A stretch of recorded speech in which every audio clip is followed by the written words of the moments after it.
ಎಲ್ಲರಿಗೂ ನಮಸ್ಕಾರ. ಚಂದನ ವಾಹಿನಿಯ ಈ ಕ್ಲಾಸನ್ನು ವೀಕ್ಷಿಸ್ತಾ ಇರುವಂಥ ಎಲ್ಲ ವಿದ್ಯಾರ್ಥಿಗಳಿಗೆ ಹಾಗೂ ವೀಕ್ಷಕರಿಗೆ ಹೃತ್ಪೂರ್ವಕವಾದಂಥ ಸ್ವಾಗತ. ನಾನು ಕ್ಷಮಾ ವಸ್ತ್ರದ್ ಕನ್ನಡ ಭಾಷಾ ಶಿಕ್ಷಕಿ, ಸರ್ಕಾರಿ ಪ್ರೌಢಶಾಲೆ ಹಳ್ಳಿಗುಡಿ, ತಾಲೂಕು ಮುಂಡರಗಿ, ಜಿಲ್ಲಾ ಗದಗ.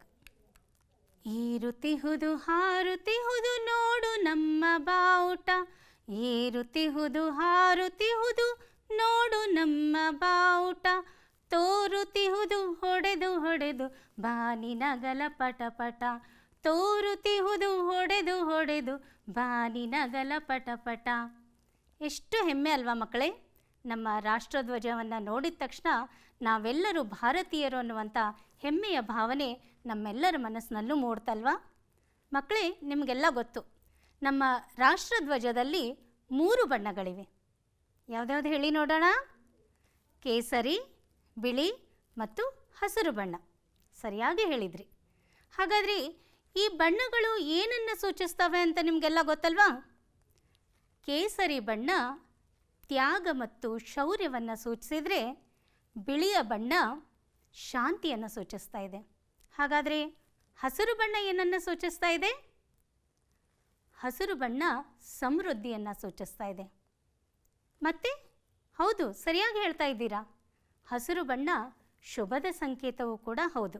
ಅದಕ್ಕೆ ಮಕ್ಕಳೇ, ಯಾವುದೇ ಶುಭ ಸಮಾರಂಭಗಳಿದ್ದಾಗ ನಾವು ಹಸಿರು ಬಳೆಯನ್ನು ತೊಡೋದನ್ನು ಕಾಣ್ತಾ ಇದ್ದೀವಿ. ಅದೇ ರೀತಿಯಾಗಿ ಹಸಿರು ಸೀರೆಯನ್ನು ಹೆಂಗಳೆಯರು ಉಡುವುದನ್ನು ನೋಡ್ತಾ ಇದ್ದೀವಿ. ಯಾವುದೇ ಹಬ್ಬ ಹರಿದಿನಗಳಿರಲಿ, ಶುಭ ಸಮಾರಂಭಗಳಿರಲಿ, ನಮ್ಮೆಲ್ಲರ ಮನೆಯ ಮುಂದೆ ಕಡ್ಡಾಯವಾಗಿ ಹಸಿರು ಬಣ್ಣದ ತೋರಣ ಇರೋದು ಸರ್ವೇ ಸಾಮಾನ್ಯವಾಗಿ ಎಲ್ಲರೂ ನೋಡಿರ್ತೀವಿ. ಹಾಗಾದರೆ ಹಸಿರು ಅಂದರೆ ಏನು? ನಮಗೆ ಗೊತ್ತಿರುವಂತೆ ಹಸಿರು ಅಂದರೆ ಸಮೃದ್ಧಿ ಮತ್ತು ಶುಭದ ಸಂಕೇತ.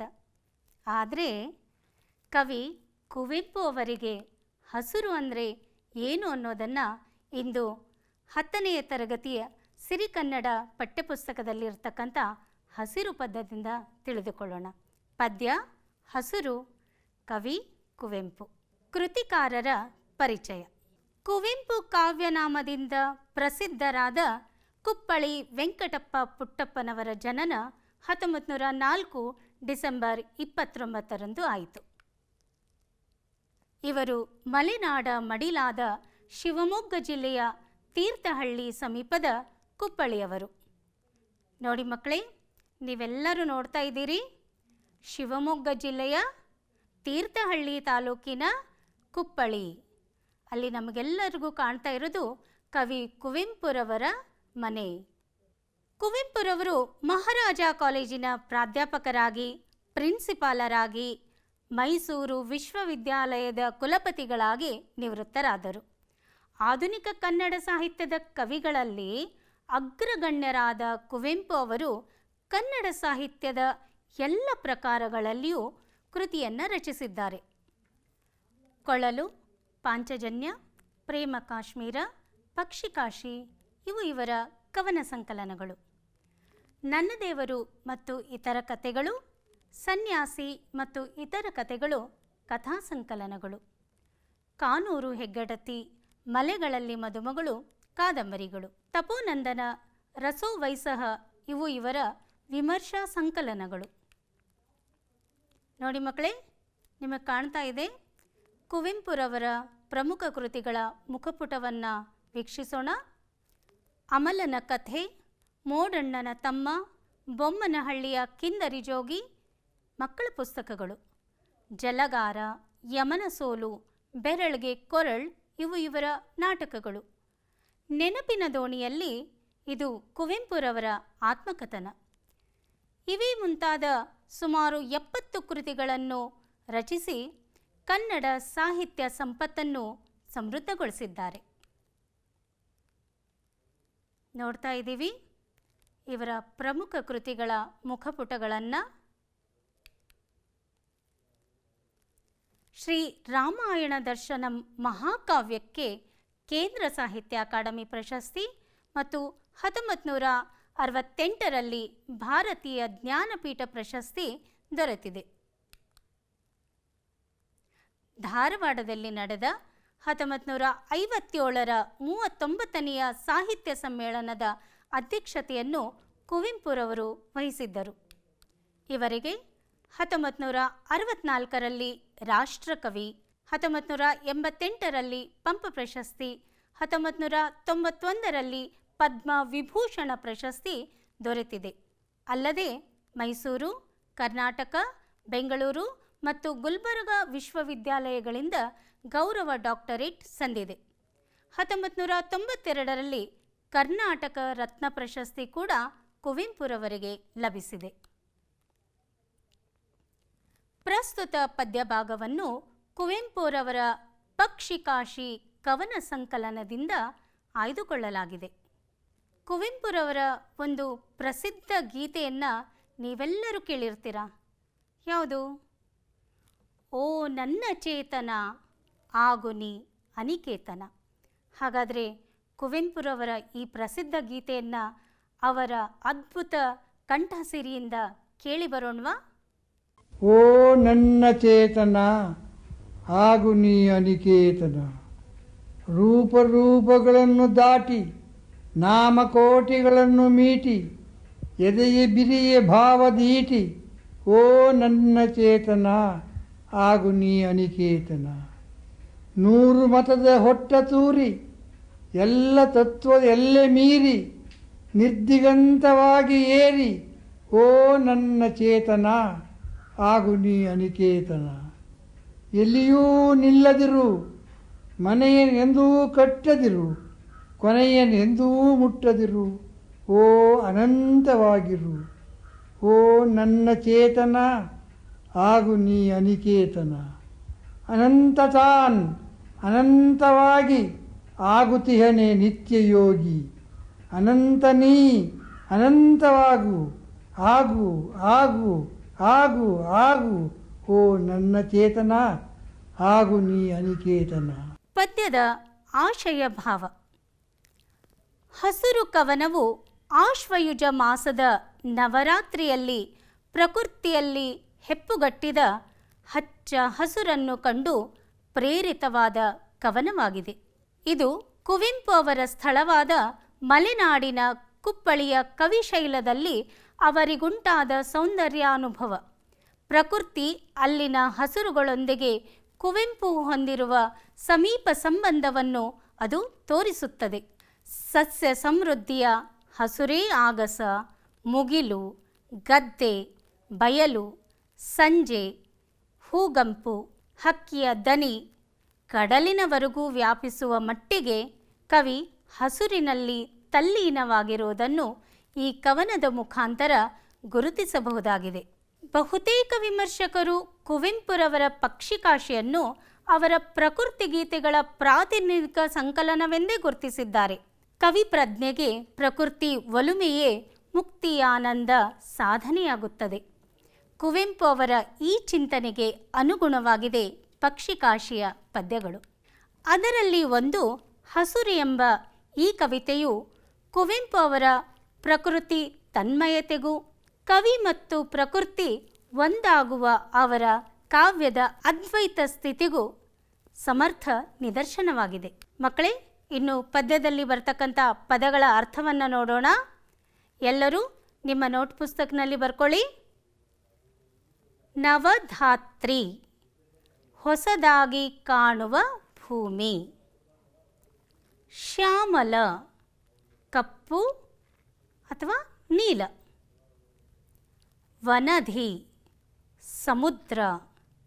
ಇಲ್ಲಿ ಹಸುರಿನ ಸಮುದ್ರ ಅನ್ನುವಂಥ ಅರ್ಥದಲ್ಲಿ ಬಳಸಲಾಗಿದೆ. ನಾವು ಈ ಪದ್ಯದಲ್ಲಿ ಆಶ್ವಯುಜ ಮಾಸವನ್ನು ನೋಡ್ತಾ ಇದ್ದೀವಿ, ನವರಾತ್ರಿಯನ್ನು ಕಾಣ್ತಾ ಇದ್ದೀವಿ. ಹಾಗಾದರೆ ಮಾಸ ಮತ್ತು ಋತುಗಳ ಕುರಿತಾಗಿ ಒಂದು ಸಂಕ್ಷಿಪ್ತ ಮಾಹಿತಿಯನ್ನು ನಾವು ನೋಡಿಕೊಂಡು ಬರೋಣ. ಮಾಸ, ಚೈತ್ರ ಮತ್ತು ವೈಶಾಖ ಮಾಸಗಳು ಸೇರಿ ವಸಂತ ಋತು ಆಗುತ್ತದೆ. ಜ್ಯೇಷ್ಠ, ಆಷಾಢ ಮಾಸಗಳು ಸೇರಿ ಗ್ರೀಷ್ಮ ಋತುವಾಗುತ್ತದೆ. ಶ್ರಾವಣ, ಭಾದ್ರಪದ ಮಾಸಗಳು ಸೇರಿ ವರ್ಷ ಋತುವಾಗುತ್ತದೆ. ಇನ್ನು ಆಶ್ವಯುಜ, ಕಾರ್ತಿಕ ಮಾಸಗಳು ಸೇರಿ ಶರದೃತುವಾಗುತ್ತದೆ. ಮಾರ್ಗಶಿರ, ಪುಷ್ಯ ಮಾಸಗಳು ಸೇರಿ ಹೇಮಂತ ಋತುವಾಗುತ್ತದೆ. ಮಾಘ ಮತ್ತು ಪಾಲ್ಗುಣ ಮಾಸಗಳು ಸೇರಿ ಶಿಶಿರ ಋತುವಾಗುತ್ತದೆ. ಈ ಒಂದು ಮಾಹಿತಿಯನ್ನು ತಾವು ತಮ್ಮ ಪುಸ್ತಕದಲ್ಲಿ ಬರೆದಿಟ್ಟುಕೊಳ್ಬೇಕು ಹಾಗೂ ಮಾಹಿತಿಯನ್ನು ನೀವು ತಿಳಿದುಕೊಂಡಿರಬೇಕು. ಹಾಗಾದರೆ ಬನ್ನಿ ಮಕ್ಕಳೇ, ಪದ್ಯವನ್ನು ನೋಡೋಣ. ನವರಾತ್ರಿಯ ನವಧಾತ್ರಿಯ ಈ ಶ್ಯಾಮಲ ವನಧಿಯಲ್ಲಿ ಹಸುರಾದುದು ಕವಿಯಾತ್ಮಂ ರಸಪಾನ ಸ್ನಾನದಲ್ಲಿ. ನವರಾತ್ರಿಯ ನವಧಾತ್ರಿಯ ಈ ಶ್ಯಾಮಲ ವನಧಿಯಲ್ಲಿ ಹಸುರಾದುದು ಕವಿಯಾತ್ಮಂ ರಸಪಾನ ಸ್ನಾನದಲ್ಲಿ. ಎಷ್ಟು ಚೆನ್ನಾಗಿ ಹೇಳ್ತಾ ಇದ್ದೀರಿ ನೋಡಿ ಮಕ್ಕಳೇ. ನವಧಾತ್ರಿಯನ್ನು ನೋಡ್ತಾ ಇದ್ದೀವಿ, ಶ್ಯಾಮಲ ವನಧಿಯನ್ನು ನೋಡ್ತಾ ಇದ್ದೀವಿ. ಆಶ್ವಯುಜ ಮಾಸದಲ್ಲಿ ಬರುವ ನವರಾತ್ರಿಯಲ್ಲಿ ಭೂಮಿಯು ಹೊಸದಾಗಿ ಕಂಗೊಳಿಸುತ್ತಿದೆ. ಕಡು ಕಪ್ಪು ಛಾಯೆಯ ನೀಲ ಸಮುದ್ರದಲ್ಲಿ ಕವಿಯ ಆತ್ಮ ರಸಪಾನ ಸ್ನಾನ ಮಾಡಿ ಹಸುರಾಗಿದೆ. ನೋಡಿ ಮಕ್ಕಳೇ, ಇಲ್ಲಿ ಕವಿ ಕುವೆಂಪು ಅವರಿಗೆ ಹಸುರು ಎಷ್ಟು ಆವರಿಸಿಕೊಂಡಿದೆ ಅಂದರೆ, ಆಶ್ವಯುಜ ಮಾಸದಲ್ಲಿ ಬರ್ತಾ ಇರುವಂಥ ನವರಾತ್ರಿಯ ಸಂದರ್ಭದ ಭೂಮಿ ಹೊಸದಾಗಿ ಕಾಣಿಸ್ತಾ ಇದೆ. ಅಷ್ಟೇ ಅಲ್ಲ, ಅಲ್ಲಿ ಹರಿತಾ ಇರತಕ್ಕಂಥ ವನಧಿಯ ಬಣ್ಣ ಕೂಡ ಅವರಿಗೆ ಹಸುರಾಗಿ ಕಾಣಿಸ್ತಾ ಇದೆ. ನಾವೆಲ್ಲ ಸ್ನಾನ ಮಾಡಿದಾಗ ನಮ್ಮ ದೇಹ ಮಾತ್ರ ಅಲ್ಲಿ ತೊಯ್ಯುವುದನ್ನು ನೋಡ್ತಾ ಇದ್ದೀವಿ, ನೆನೆಯುವುದನ್ನು ನೋಡ್ತಾ ಇದ್ದೀವಿ. ಆದರೆ ಕವಿ ಕುವೆಂಪುರವರಿಗೆ ಹಾಗಲ್ಲ. ಕವಿ ಕುವೆಂಪು ಅವರು ಸ್ನಾನ ಮಾಡಿರುವುದು ಹಸುರಿನ ಸಮುದ್ರದಲ್ಲಿ, ಹಸುರಿನ ವನದಿಯಲ್ಲಿ. ಅವರ ದೇಹ ಮಾತ್ರ ಅಲ್ಲ, ಕವಿ ಕುವೆಂಪುರವರ ಆತ್ಮವೇ ಇಲ್ಲಿ ಹಸುರಾಗಿದೆ ಅನ್ನುವಂಥ ಒಂದು ಸುಂದರ ಭಾವನೆಯನ್ನು ಕವಿ ಕುವೆಂಪು ಅವರು ಇಲ್ಲಿ ವ್ಯಕ್ತಪಡಿಸ್ತಾ ಇದ್ದಾರೆ. ಮುಂದಿನ ಒಂದು ಸಾಲುಗಳನ್ನು ನೋಡೋಣ. ಹಸುರಾಗಸ ಹಸುರು ಮುಗಿಲು ಹಸುರು ಗದ್ದೆಯ ಬಯಲು, ಹಸುರಿನ ಮಲೆ ಹಸುರು ಕಣಿವೆ ಹಸುರು ಸಂಜೆಯಿ ಬಿಸಿಲು.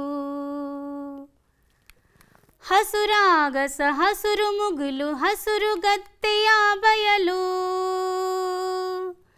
ಹಸುರಿನ ಮಲೆ ಹಸುರು ಕಣಿವೆ ಹಸುರು ಸಂಜೆಯಿ ಬಿಸಿಲು.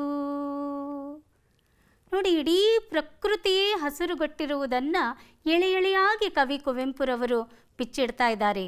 ಎಲ್ಲೆಡೆಗೂ ಹಸುರು ಎಷ್ಟು ಹಬ್ಬಿದೆ ಎಂದರೆ, ಮೇಲೆ ಕಾಣುವ ಆಕಾಶ ಮೋಡಗಳು ಕೂಡ ಕವಿಗೆ ಹಸುರಾಗಿ ಕಾಣಿಸ್ತಾ ಇದೆ. ಇನ್ನು ನೆಲದ ಮೇಲಿರುವ ಬೆಟ್ಟ ಕಣಿವೆಗಳು ಕೂಡ ಹಸುರಾಗಿದೆ. ಅಷ್ಟೇ ಏಕೆ, ಸಂಜೆಯ ಬಿಸಿಲನ್ನು ಇಲ್ಲಿಯವರೆಗೂ ನಾವು ಹೊನ್ನಿನ ಬಣ್ಣವನ್ನು ಹೋಲಿಸಿರೋದನ್ನು ನೋಡ್ತಾ ಇದ್ವಿ. ಆದರೆ ಇಲ್ಲಿ ಕವಿ ಕುವೆಂಪು ಅವರು ಸಂಜೆಯ ಬಿಸಿಲೂ ಸಹ ಹಸುರಾಗಿಯೇ ಕಾಣಿಸ್ತಾ ಇದೆ ಅನ್ನುವಂಥ ಒಂದು ಅದ್ಭುತ ಪರಿಕಲ್ಪನೆಯನ್ನು ಹಾಗೂ ಪ್ರಕೃತಿಗೆ ಒಂದು ಹೊಸ ಭಾಷ್ಯವನ್ನೇ ಬರೆದಿರೋದನ್ನು ನಾವಿಲ್ಲಿ ಕಾಣ್ತಾ ಇದ್ದೀವಿ ಮಕ್ಕಳೇ. ಭಾಷೆ ಎಂಬ ಜ್ಯೋತಿ ಜಗತ್ತನ್ನು ಬೆಳಗದಿದ್ದರೆ ಜಗತ್ತು ಅಂಧಕಾರದಲ್ಲಿ ಮುಳುಗ್ತಾ ಇತ್ತು. ಕವಿ ದಂಡಿಯ ಮಾತುಗಳನ್ನು ಸ್ಮರಿಸ್ತಾ, ಮಕ್ಕಳೇ, ಭಾಷೆ ಎನ್ನುವುದು ನಿಂತ ನೀರಲ್ಲ. ಅದು ತನ್ನ ಸಂಪರ್ಕಕ್ಕೆ ಬರುವಂಥ ಇತರ ಹಲವು ಭಾಷೆಗಳಿಂದ ಪದಗಳನ್ನು ಸ್ವೀಕಾರ ಮಾಡ್ತಾ ಇರುತ್ತೆ ಹಾಗೂ ತನ್ನ ಭಾಷೆಯ ಪದಗಳನ್ನು ಇತರ ಭಾಷೆಗಳಿಗೆ ಕೊಡ್ತಾ ಇರುತ್ತೆ. ಕೊಡು ಮತ್ತು ಕೊಳ್ಳುವಿಕೆ ಇದು ಭಾಷೆಯ ಒಂದು ನಿರಂತರ ಪ್ರಕ್ರಿಯೆ. ಹಾಗಾದರೆ ಭಾಷೆ ಏನನ್ನು ಕೊಡುತ್ತದೆ, ಏನನ್ನು ತೆಗೆದುಕೊಳ್ಳುತ್ತದೆ ಅನ್ನುವಂಥ ಪ್ರಶ್ನೆಗೆ ಭಾಷೆ ತನ್ನ ಮೂಲ ಪದಗಳನ್ನು ಅನ್ಯ ಭಾಷೆಗಳಿಗೆ ಎರವಲಾಗಿ ಕೊಡುತ್ತೆ. ಅದೇ ರೀತಿಯಾಗಿ ಅನ್ಯ ಭಾಷೆಯ ಪದಗಳನ್ನು ತನ್ನ ಭಾಷೆಗೆ ಸ್ವೀಕಾರ ಮಾಡುತ್ತೆ. ಕನ್ನಡ ಭಾಷೆ ಕೂಡ ಇದಕ್ಕೆ ಹೊರತಾಗಿಲ್ಲ.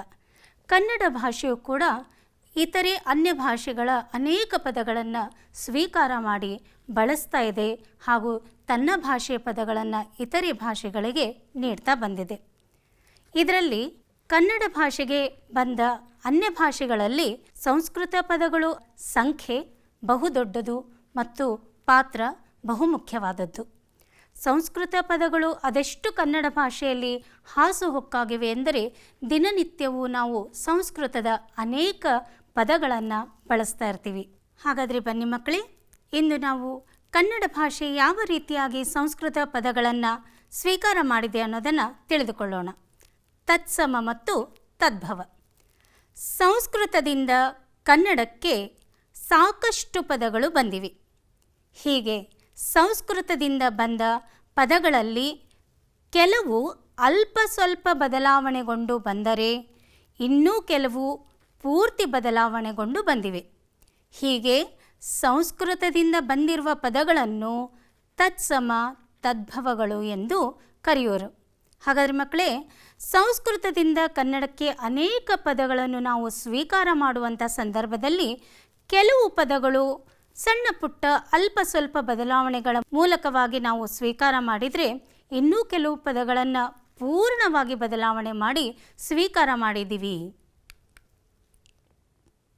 ತತ್ಸಮ. ಮಕ್ಕಳೇ, ನಿಮ್ಮ ನೋಟ ಪುಸ್ತಕ ಮತ್ತು ಲೇಖನಿಯನ್ನು ತೆಗೆದುಕೊಳ್ಳಿ. ತತ್ಸಮ ಎಂದರೇನು ಅಂತ ತಿಳಿದುಕೊಳ್ಳೋಣ. ತತ್ಸಮಗಳು ಸಂಸ್ಕೃತದಿಂದ ಬರುವಾಗ ವಿಕಾರ ಹೊಂದದೆ ಕನ್ನಡದಲ್ಲಿ ಬಳಸಲ್ಪಡುವ ಪದಗಳನ್ನು ತತ್ಸಮಗಳೆಂದು ಕರೆಯುತ್ತಾರೆ. ತತ್ ಎಂದರೆ ಅದಕ್ಕೆ, ತತ್ಪದದ ಅರ್ಥ ಅದಕ್ಕೆ. ಆದರೆ ಇಲ್ಲಿ ನಾವು ಸಂಸ್ಕೃತಕ್ಕೆ ಅನ್ನುವಂಥ ಅರ್ಥದಲ್ಲಿ ಬಳಸ್ತಾ ಇದ್ದೀವಿ. ಸಮ ಎಂದರೆ ಸಮಾನ ಎಂದರ್ಥ. ತತ್ಸಮ ಎಂದರೆ ಸಂಸ್ಕೃತಕ್ಕೆ ಸಮಾನವಾದದ್ದು ಎಂದರ್ಥ. ಇನ್ನೊಂದು ಅರ್ಥದಲ್ಲಿ ಹೇಳೋದಾಯ್ತಂದರೆ ತದ್ಭವಗಳ ಸಂಸ್ಕೃತ ರೂಪವನ್ನು ಕೂಡ ನಾವು ತತ್ಸಮ ಎಂದು ಕರೆಯುತ್ತೇವೆ. ಬರ್ಕೊಂಡ್ರಲ್ಲ ಮಕ್ಕಳೇ? ತತ್ಸಮಗಳಿಗೆ ಉದಾಹರಣೆಯನ್ನು ನೋಡೋಣ. ಉದಾಹರಣೆ ರಾಮ, ಬರೆದುಕೊಳ್ತಾ ಇದ್ದೀರಲ್ಲ. ವಸಂತ, ಸೋಮ, ಚಂದ್ರ, ಗ್ರಹ, ಸ್ತ್ರೀ, ಶ್ರೀ, ಭುವನ, ಶ್ರುತಿ, ಕಾವ್ಯ, ಪಶು ಇತ್ಯಾದಿ ಪದಗಳು. ಹಾಗಾದರೆ ನೀವು ಮುಂದಿನ ತರಗತಿಗೆ ಬರುವಾಗ ತತ್ಸಮ ಪದಗಳನ್ನು ಪಟ್ಟಿ ಮಾಡಿಕೊಂಡು ಬಂದು ನಿಮ್ಮ ಶಿಕ್ಷಕರಿಗೆ ತೋರಿಸಿ. ಇನ್ನು ತದ್ಭವ ಎಂದರೇನು ಅಂತ ತಿಳಿದುಕೊಳ್ಳೋಣ. ತದ್ಭವಗಳು ಸಂಸ್ಕೃತದಿಂದ ಕನ್ನಡಕ್ಕೆ ಬರುವಾಗ ಅಲ್ಪ ಸ್ವಲ್ಪ ವಿಕಾರವನ್ನಾಗಲಿ, ಅಂದರೆ ಬದಲಾವಣೆಯನ್ನಾಗಲಿ, ಪೂರ್ಣ ವಿಕಾರವನ್ನಾಗಲಿ ಹೊಂದಿ ಬಂದಿರುವ ಪದಗಳನ್ನು ತದ್ಭವ ಎಂದು ಕರೆಯುತ್ತಾರೆ. ಅಂದರೆ ಸಂಸ್ಕೃತದಿಂದ ಕನ್ನಡಕ್ಕೆ ಪದಗಳು ಬರುವಾಗ ಅಲ್ಪ ಸ್ವಲ್ಪ ಅಥವಾ ಪೂರ್ಣ ಪ್ರಮಾಣದ ಬದಲಾವಣೆಯನ್ನು ಹೊಂದಿ ಬರುವಂಥ ಪದಗಳನ್ನು ತದ್ಭವ ಎಂದು ಕರೆಯುತ್ತಾರೆ. ತತ್ ಈ ಪದದ ಅರ್ಥ ಅದರಿಂದ ಅಂತ ಇಲ್ಲಿ ಬಳಕೆ ಆಗ್ತಾ ಇದೆ. ಅಂದರೆ ಸಂಸ್ಕೃತದಿಂದ. ಭವ ಎಂದರೆ ಹುಟ್ಟಿದ್ದು. ಹಾಗಾದರೆ ಒಟ್ಟಾರೆಯಾಗಿ ಗ್ರಹಿಸುವುದಾತಂದರೆ ತದ್ಭವ ಎಂದರೆ ಸಂಸ್ಕೃತದಿಂದ ಹುಟ್ಟಿದ್ದು ಎನ್ನುವಂಥ ಅರ್ಥವನ್ನು ನಾವು ಬಳಸ್ತಾ ಇದ್ದೀವಿ. ಬರ್ಕೊಂಡ್ರಲ್ಲ ಮಕ್ಕಳೇ? ಇನ್ನು ತದ್ಭವದ ಉದಾಹರಣೆಗಳನ್ನು ನೋಡೋಣ. ಮೊದಲನೇದಾಗಿ ನಾವೀಗಾಗಲೇ ಹೇಳಿದಂತೆ ಅಲ್ಪ ಸ್ವಲ್ಪ ಬದಲಾವಣೆಗೊಂಡ ತದ್ಭವ ರೂಪಗಳನ್ನು ನೋಡೋಣ. ಶಶಿ, ಸಸಿ. ಉಚ್ಚಾರ ಗಮನಿಸಿ. ಶಿರ, ಸಿರ. ಕಲಶ, ಕಳಸ. ಅಂಕುಶ, ಅಂಕುಶ. ಬರ್ಕೊಂಡ್ರಲ್ಲ? ಮುಂದೆ ನೋಡಿ, ತದ್ಭವದಲ್ಲೇ ಇನ್ನೊಂದು ರೂಪ ಪೂರ್ಣ ವ್ಯತ್ಯಾಸ ಹೊಂದಿದ ತದ್ಭವ ರೂಪಗಳು. ನೋಡಿ ಮಕ್ಕಳೇ, ದ್ಯೂತ, ಜೂಜು. ಪೂರ್ಣ ಪ್ರಮಾಣವಾಗಿ ಅಕ್ಷರಗಳು ಬದಲಾವಣೆ ಆಗಿರೋದು ನೀವು ಗಮನಿಸ್ತಾ ಇದ್ದೀರಾ ಮಕ್ಕಳೇ. ವಂದ್ಯ, ಬಂಜೆ. ವಿದ್ಯಾಧರ, ಬಿಜ್ಜೋದರ. ವೈಶಾಖ, ಬೇಸಗೆ. ಬರ್ಕೊಂಡ್ರಲ್ಲ? ಹಾಗಾದರೆ ಇದೇ ರೀತಿಯಾಗಿ ನೀವು ತದ್ಭವಗಳನ್ನು ಕೂಡ ಪಟ್ಟಿ ಮಾಡಿಕೊಂಡು ಬಂದು ನಿಮ್ಮ ತರಗತಿ ಶಿಕ್ಷಕರಿಗೆ ಕನ್ನಡ ಭಾಷೆ ಇದೇ ರೀತಿಯಾಗಿ ತದ್ಭವಗಳ ಪಟ್ಟಿಯನ್ನು ಕೂಡ ನೀವು ಮಾಡಿಕೊಂಡು ನಿಮ್ಮ ಶಿಕ್ಷಕರಿಗೆ ತೋರಿಸಬೇಕು. ಹಾಗಾದರೆ ಬನ್ನಿ ಮಕ್ಕಳೇ, ಈಗ ತತ್ಸಮ ತದ್ಭವಗಳನ್ನೇನು ತಿಳಿದುಕೊಂಡ್ರಿ. ಈಗ ಒಂದು ಚಟುವಟಿಕೆಯನ್ನು ಮಾಡೋಣವಾ? ಇಲ್ಲಿ ಕೆಲವು ಪದಗಳನ್ನು ನಾನು ಕೊಟ್ಟಿದ್ದೀನಿ. ಇದರಲ್ಲಿ ಯಾವ ಪದ ತತ್ಸಮ ಮತ್ತು ಯಾವ ಪದ ತದ್ಭವ, ಅಷ್ಟೇ ಅಲ್ಲ, ಯಾವ ತತ್ಸಮದ ಪದಕ್ಕೆ ಯಾವುದು ತದ್ಭವ ರೂಪವಾಗುತ್ತೆ, ಯಾವ ತದ್ಭವ ರೂಪಕ್ಕೆ ಯಾವುದು ತತ್ಸಮ ರೂಪ ಆಗುತ್ತೆ ಅನ್ನೋದನ್ನು ನೀವು ಥಟ್ ಅಂತ ಹೇಳ್ತೀರಾ ಈಗ ಅಲ್ವಾ? ಮೊದಲೇ ಪದ ನೋಡೋಣವಾ? ವರ್ಣ. ಇದು ಯಾವ ಪದ ಹೇಳಿ ನೋಡೋಣ. ಸರಿಯಾಗಿ ಹೇಳ್ತಾ ಇದ್ದೀರಾ ಮಕ್ಕಳೇ. ವರ್ಣ ತತ್ಸಮ ಪದ, ಸರಿಯಾದ ಉತ್ತರ. ಹಾಗಾದರೆ ತತ್ಸಮದ ವರ್ಣ ಪದದ ತದ್ಭವ ರೂಪ ಯಾವುದು ನೋಡಿ? ಇಲ್ಲಿ ಕಾಣಿಸ್ತಾ ಇದೆ ನಿಮಗೆ ಎಲ್ಲ ಪದಗಳು. ನೋಡಿ ಎಲ್ಲಿದೆ ಇದರ ಉತ್ತರ?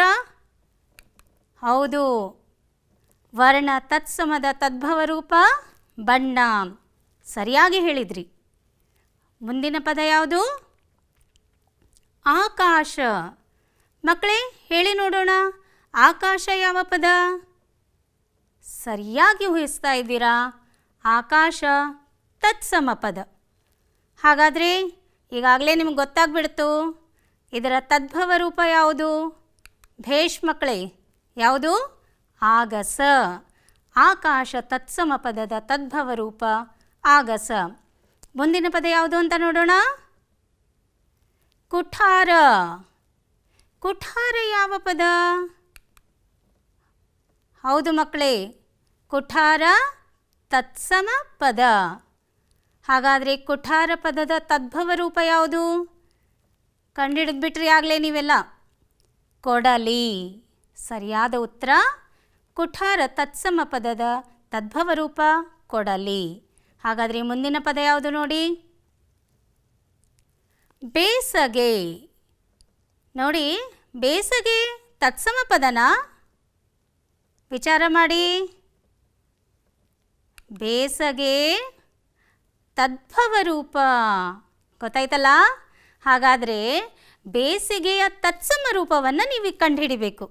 ಹೇಳಿ ನೋಡೋಣ. ಬೇಸಗೆ ತದ್ಭವ ರೂಪದ ತತ್ಸಮ ರೂಪ ಯಾವುದು? ಆಗಲೇ ನೀವು ಊಹಿಸ್ಬಿಟ್ಟಿದ್ದೀರಾ. ಸರಿಯಾಗಿ ಹೇಳ್ತಾ ಇದ್ದೀರಾ ಮಕ್ಕಳೇ. ವೈಶಾಖ. ಇದು ತತ್ಸಮ ರೂಪ. ಇನ್ನು ಕೊನೆಯದಾಗಿ ಇದ್ದಂಥ ಪದವನ್ನು ನಿಮಗೆ ಈಗಾಗಲೇ ಉತ್ತರ ಗೊತ್ತಾಗಿದೆ ಮಕ್ಕಳೇ. ಆದರೂ ಕೂಡ ವನ, ಇದು ಯಾವ ರೂಪ? ಹೌದು ಮಕ್ಕಳೇ, ವನ ಇದು ತತ್ಸಮ ರೂಪ. ಹಾಗಾದರೆ ಇದರ ತದ್ಭವ ರೂಪ ಯಾವುದು ಅಂತ ನೋಡೋಣವಾ?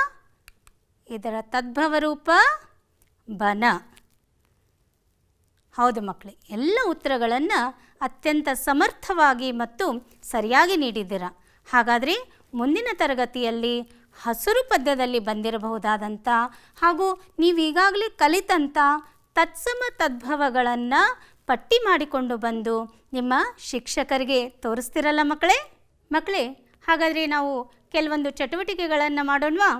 ಈ ಕೆಳಗಿನ ಪ್ರಶ್ನೆಗಳಿಗೆ ಅಥವಾ ಅಪೂರ್ಣ ಹೇಳಿಕೆಗಳಿಗೆ 4 ಪರ್ಯಾಯ ಉತ್ತರಗಳನ್ನು ನೀಡಲಾಗಿದೆ. ನೀವು ಸೂಕ್ತವಾದ ಉತ್ತರವನ್ನು ಆಯ್ಕೆ ಮಾಡಿ ಇಲ್ಲಿ ಬರೆಯಬೇಕು. ನಿಮ್ಮ ನೋಟ ಪುಸ್ತಕದಲ್ಲಿ ಇವನ್ನೆಲ್ಲ ಬರ್ಕೋತಿರಲ್ಲ ಮಕ್ಕಳೇ? ಬರೆದು ಇವನ್ನೆಲ್ಲ ನಿಮ್ಮ ಶಿಕ್ಷಕರಿಗೆ ತೋರಿಸಬೇಕು. ಕುವೆಂಪುರವರ ಸ್ಥಳ. ನಿಮ್ಮ ಆಯ್ಕೆಗಳು ಹೀಗಿವೆ. ಅ ಕುಪ್ಪಳಿ, ಬ ಮೈಸೂರು, ಕ ಧಾರವಾಡ, ಡ ಬೆಳಗಾವಿ. ಬರ್ಕೊಂಡ್ರಲ್ಲ ಮಕ್ಕಳೇ? ನಿಮಗೆಲ್ಲ ಗೊತ್ತಾಗಿದೆ. ಉತ್ತರ ಗೊತ್ತು ನಿಮಗೆ, ಆಗಲೇ ಹೇಳ್ತಾ ಇದ್ದೀರಾ. ಹೌದು ಮಕ್ಕಳೇ, ನಿಮ್ಮ ಉತ್ತರ ಸರಿಯಾಗಿದೆ. ಕುವೆಂಪುರವರ ಸ್ಥಳ ಕುಪ್ಪಳಿ. ಶಬಾಷ್. ಮುಂದಿನ ಪ್ರಶ್ನೆ. ಕುವೆಂಪುರವರ ಯಾವ ಕೃತಿಗೆ ಜ್ಞಾನಪೀಠ ಪ್ರಶಸ್ತಿ ದೊರೆತಿದೆ? ನೋಡಿ ಮಕ್ಕಳೇ, ಗಮನವಿಟ್ಟು ನೋಡಿ. ಆಯ್ಕೆಗಳು: ಅ ಕಾನೂರು ಹೆಗ್ಗಡತಿ, ಬ ಮಲೆಗಳಲ್ಲಿ ಮದುಮಗಳು, ಕ ಶ್ರೀ ರಾಮಾಯಣ ದರ್ಶನಂ, ಡ ತಪೋನಂದನ. ಸರಿಯಾಗಿ ಊಹಿಸಿಬಿಟ್ಟಿದ್ದೀರಾ ಮಕ್ಕಳೇ? ನಮ್ಮೆಲ್ಲರ ಹೆಮ್ಮೆಯ ಕುವೆಂಪುರವರಿಗೆ ಜ್ಞಾನಪೀಠ ಪ್ರಶಸ್ತಿ ತಂದುಕೊಟ್ಟಂಥ ಕೃತಿ ಶ್ರೀ ರಾಮಾಯಣ ದರ್ಶನಂ. ಮುಂದಿನ ಪ್ರಶ್ನೆ, ಹಸುರು ಪದ್ಯದ ಆಕರ ಕೃತಿ. ಅ ಕೊಳಲು, ಬ ಪಾಂಚಜನ್ಯ, ಕ ಪಕ್ಷಿಕಾಶಿ, ಡ ಪ್ರೇಮ ಕಾಶ್ಮೀರ. ಸರಿಯಾದ ಉತ್ತರವನ್ನೇ ಹೇಳಿದ್ದೀರಾ. ಸರಿಯಾದ ಉತ್ತರ ಕ ಪಕ್ಷಿಕಾಶಿ. ಮುಂದಿನ ಪ್ರಶ್ನೆಯನ್ನು ನೋಡಿ ಮಕ್ಕಳೇ. ಪದ್ಯದ ಸಾಲನ್ನು ಕೊಟ್ಟಿದೆ, ಅಪೂರ್ಣವಾಗಿದೆ, ತಾವು ಪೂರ್ಣಗೊಳಿಸಬೇಕು. ಹಸುರಾಗಸ, ಹಸುರು ಮುಗಿಲು, ಹಸುರು ಎಂಥ ಬಯಲು ನೋಡಿ. ಅ ಸಂಜೆಯ, ಬ ಕಣಿವೆ, ಕ ಬಿಸಿಲು, ಡ ಗದ್ದೆಯ. ಶಬಾಷ್ ಮಕ್ಕಳೇ, ಎಲ್ಲ ಉತ್ತರಗಳನ್ನು ಸರಿಯಾಗಿ ನೀಡ್ತಾ ಇದ್ದೀರಾ. ನಿಮ್ಮ ಉತ್ತರ ಸರಿಯಾಗಿದೆ, ಡ ಗದ್ದೆಯ ಬಯಲು. ಮಕ್ಕಳೇ, ಇದೇ ರೀತಿಯಾಗಿ ಇನ್ನೊಂದು ಚಟುವಟಿಕೆಯನ್ನು ಮಾಡೋಣವಾ? ಇದರಲ್ಲಿ ನೀವೆಲ್ಲರೂ ಖುಷಿಯಿಂದ ಪಾಲ್ಗೊಳ್ತೀರಿ ಅನ್ನುವಂಥ ವಿಶ್ವಾಸ ಇದೆ. ಕೊಟ್ಟಿರುವ ಪದ್ಯಭಾಗವನ್ನು ಪೂರ್ಣಗೊಳಿಸುವಂಥ ಒಂದು ಕೆಲಸ. ಇಲ್ಲಿ ಕೊಟ್ಟಿರುವ ಪದ್ಯಭಾಗವನ್ನು ನಾವು ಪೂರ್ಣಗೊಳಿಸುವುದು ಅಷ್ಟೇ ಅಲ್ಲ ಮಕ್ಕಳೇ, ನನ್ನ ಜೊತೆಗೆ ನೀವು ಕೂಡ ಧ್ವನಿಯಾಗಿ ಈ ಪದ್ಯವನ್ನು ಹಾಡಬೇಕು, ಸರಿನಾ? ಹಸುರಾಗಸ ಹಸುರು ಮುಗಿಲು, ಹಸುರು ಗದ್ದೆಯ ಬಯಲು, ಹಸುರಿನ ಮಲೆ ಹಸುರು ಕಣಿವೆ, ಹಸುರು ಸಂಜೆ ಬಿಸಿಲು. ನೀವು ಕೂಡ ಧ್ವನಿಯಾಗಿ ಮಕ್ಕಳೇ. ಹಸುರಾಗಸ ಹಸುರು ಮುಗಿಲು, ಹಸುರು ಗದ್ದೆಯ ಬಯಲು, ಹಸುರಿನ ಮಲೆ ಹಸುರು ಕಣಿವೆ, ಹಸುರು ಸಂಜೆ ಬಿಸಿಲು. ಶಬಾಷ್ ಮಕ್ಕಳೇ, ಎಷ್ಟು ಸುಂದರವಾಗಿ ಹಾಡಿದ್ರಿ. ಹಾಗಾದರೆ ಈ ಪದ್ಯವನ್ನು ಬರೆದು ನಿಮ್ಮ ಶಿಕ್ಷಕರಿಗೂ ಕೂಡ ನೀವು ತೋರಿಸಬೇಕು. ಬನ್ನಿ ಮಕ್ಕಳೇ, ಮನೆಗೆಲಸವನ್ನು ಬರೆದುಕೊಳ್ಳಿ. ಮನೆಗೆಲಸ, ಕುವೆಂಪುರವರ ಜೀವನ ಮತ್ತು ಸಾಧನೆಯನ್ನು ಸಂಗ್ರಹಿಸಿ ಬರೆಯಿರಿ. ಬರ್ಕೊಂಡ್ರಲ್ಲ? ಹಸುರು ಎಂಬುದು ಯಾವುದನ್ನು ಕಂಡು ಪ್ರೇರಿತವಾದ ಕವನವಾಗಿದೆ. ಹಾಗಾದರೆ ಈ ಎರಡು ಪ್ರಶ್ನೆಗಳಿಗೆ ಉತ್ತರಗಳನ್ನು ಬರೆದು ನಿಮ್ಮ ಕನ್ನಡ ಭಾಷಾ ಶಿಕ್ಷಕರಿಗೆ ತೋರಿಸ್ತಿರಲ್ಲ ಮಕ್ಕಳೇ? ಅಷ್ಟೇ ಅಲ್ಲ, ಮುಂದುವರೆದ ಹಸುರು ಪದ್ಯದ ಭಾಗವನ್ನು ಮುಂದಿನ ಒಂದು ತರಗತಿಯಲ್ಲಿ ನೋಡೋಣ. ಧನ್ಯವಾದಗಳು.